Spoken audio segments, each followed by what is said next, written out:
हाँ, अब है आपके तीसरा सवाल। तीसरा सवाल भी उसी तरीके से है। इसमें क्या हल्का सा चेंजमेंट आ गया है कि अब आपके 3 नंबरों के आपको क्या एचसीएफ और एलसीएम याद करने। वैसे अपन ने इस टाइप का सवाल पहले सवाल में भी इस टाइप के सवाल किए थे, वैसा का वैसा ही है। अब इसमें 3 नंबर आपको दे रखे हैं। अब आज ये गुणनखंड विधि द्वारा पूर्णांकों का एचसीएफ और एलसीएम याद करना है। सबसे पहले 12, 15 और 21 इन तीनों का हम क्या निकालेंगे, एचसीएफ और एलसीएम दोनों निकालेंगे। सबसे पहले 12 का अब गुणनखंड करेंगे। 12 में 2 का भाग जा रहा है 6 बार, फिर 6 में 2 का जा रहा है 3 बार, और 3 में 3 का 1 बार। इसी हिसाब से 15, 15 में 3 का भाग जाएगा कितनी बार, 5 बार, और 5 में 5 का 1 बार। इसी प्रकार 21 है। 21 में किसका जाएगा, 2 का जाएगा नहीं, 3 का जाएगा 7 बार, और 7 में 7 का 1 बार। यहां से आप देखो 12 के टुकड़े क्या हो गए, 2 की घात तो 2 आ गई, और 3 की घात 1 आ गई। इसी प्रकार 15 का आपने क्या निकाला, 3 गुणा 5। इसी प्रकार आपने 21 का क्या निकाला, 21 का निकाला आपने 3 गुणा 7। तो यहां से आप इनकी सहायता से एलसीएम और एचसीएफ निकालोगे। तो सबसे पहले एचसीएफ, एचसीएफ का मतलब होता है जो सब के अंदर आए कॉमन और कम से कम घात हो। देखो कम से कम वो तो इसमें आया लेकिन इनमें नहीं आ रहा है। 3 इसमें भी है, इसमें भी है, इसमें भी, इसका मतलब 3 आएगा, और कम से कम घात 3 की कम से कम घात क्या है, 1 है। इसका मतलब इसका एचसीएफ तो 1 ही आएगा। अब निकालेंगे एलसीएम। एलसीएम का मतलब जिसमें 2 भी आएगा, 3 भी आएगा, और 5 भी आएगा, और 7 भी आएगा। और घात ज्यादा से ज्यादा, 2 की घात ज्यादा से ज्यादा कितनी है, 2 है। 3 की घात 1 है, 5 की घात भी 1 है, और 7 की घात भी 1 है। तो यहां से अब जब इसको सोल्व करोगे तो 2 की घात 2 का मतलब होता है 4। 4 गुणा 3 गुणा 5 गुणा 7। यहां से जब आप इसको सोल्व करोगे तो क्या आएगा, 4 3 12, 12 60 को 7 से गुणा करोगे तो 6 7 42 यानी 420। तो एलसीएम क्या आएगा आपके 420, और एचसीएफ आया आपके 3।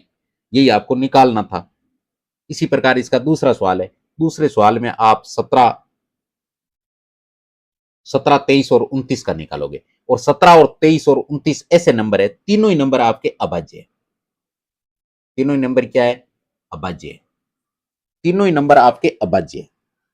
और तीनों नंबर अभाज्य, इसका मतलब एक्चुअल में इसका जब आप गुणन करोगे तो 17 में 17 का भाग जाएगा, 23 में 23 का जाएगा, और 29 में 29 का जाएगा। तो इसमें आपको देखना है कि सबसे पहले अपन इस टाइप को एचसीएफ निकालेंगे, क्योंकि एचसीएफ इन तीनों में कॉमन क्या है, आपस में इनका गुणनफल हो गया। भाई 17 आएगा, इसका 23 आएगा, इसका 29 आएगा। तो लेकिन इसमें कॉमन क्या है, ऐसा नंबर कॉमन कौन सा है, तो कॉमन इसमें 1 है। एक का भाग इसमें भी जाएगा, इसमें भी जाएगा, इसमें भी जाएगा। इसका मतलब इसका एचसीएफ 1 आएगा। और एलसीएम का मतलब तीनों का गुणनफल होगा। एलसीएम यानी एलसीएम में आपके क्या होगा, 17 गुणा 23 गुणा 29, तीनों का गुणनफल होगा। तो तीनों का गुणनफल होगा। सबसे पहले 17 को 23 से गुणा कर लो। तो देखो 20 से ये 3 ज्यादा, ये 3 कम।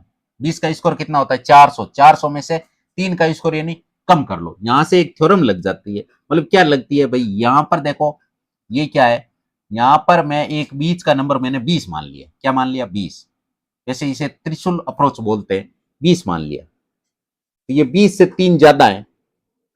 इधर वाला क्या है, 20 से 3 ज्यादा है, यानी 20 प्लस 3। और इधर का क्या नंबर हो गया, ये वाला 23। 20 प्लस 3, सॉरी ये तो 20 प्लस 3 है, यहाँ 20 माइनस 3 है। यहाँ 20 से 3 कम है, यहाँ 20 से 3 ज्यादा है। अब देखो ये आपके इसमें यहां पर एक थ्योरम लग जाएगी, ए माइनस बी और ए प्लस बी। इसका मतलब होता है ए स्कोर माइनस बी स्कोर। ए का स्कोर इन 20 का स्कोर कितना होता है, 400। और 3 का स्कोर कितना होगा, 3 का स्कोर होगा 9। तो इसमें से 9 कम कर दोगे, इसमें से 9 कम करोगे तो कितना आएगा, 391। 391 आ गया। इसका आंसर क्या आ गया, 391 को अब गुणा किससे करना है, 29 से। 29 में आप 30 - 1 कर लो ना, ताकि गुणा करना आसान हो जाए। आपको तो क्या है, इसका एलसीएम निकालना है। ये मैंने बाकी काम किया, ये तो रफली काम है। आपको तो इसका एलसीएम निकाल के इसका आंसर लिखना है। तो सबसे पहले इसको 3 से गुणा करेंगे तो 39 कितने होते हैं, 39 आपके होते हैं 117।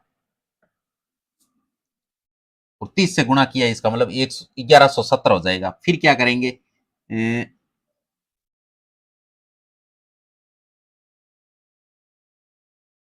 391 को आपने 3 से गुणा किया, तो 1 मिनट, ये क्या कर दिया अपन ने, सबसे पहले 3 से गुणा कर देंगे। 3 एकम 3 और 39 कितने होते हैं, 39 होता है आपके 117, तो पीछे जीरो लगा दिया। माइनस के 391 कम 391। अब देखो ये कम कर लेंगे, तो ये कम करेंगे तो आपके 10 में से 1 जाएगा तो 9 बचेगा। यहाँ 2 है, 2 है, 12 में से 9 गए तो 3, और ये हो गया आपके सामने 6, 6 में से 3 गया तो 3 और 11, यानी 11,339 आ रहा है। 11,339 आ रहा है इसका आंसर। यानी एलसीएम क्या आएगा, 11,339, और एचसीएफ आएगा 1 इस सवाल का।